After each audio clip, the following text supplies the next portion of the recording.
पुढची बातमी पाहतोय। पाण्याच्या पाईपलाईनच्या वादातून परप्रांतीयांकडून मराठी कुटुंबियांना मारहाण करण्यात आली आहे।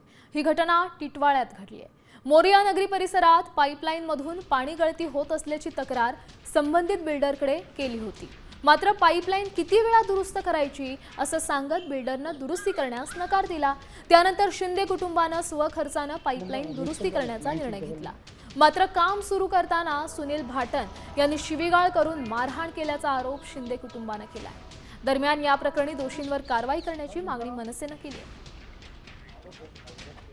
हे दोघं जण काय बोलले भैये, दोघं भाऊ की मी माझा धंदा सोडून येऊ शकत नाही। तर बोलो ठीक आहे, धंदा नका सोडू, तुमचा काय आमचं लेबर चार्ज असेल ना तो द्या आम्हाला।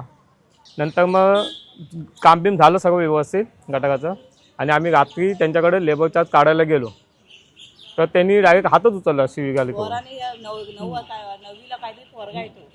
तर त्यांनी डायरेक्ट हातच उचलला आणि नंतर मग तिघंजण अंगावरती एकदम मारायला धावत आले। माझ्या आईला पण मारलं। मला यांचा फोन आला आणि फोनवरती यांनी सांगितलं की अशा प्रकारची घटना घडली आहे।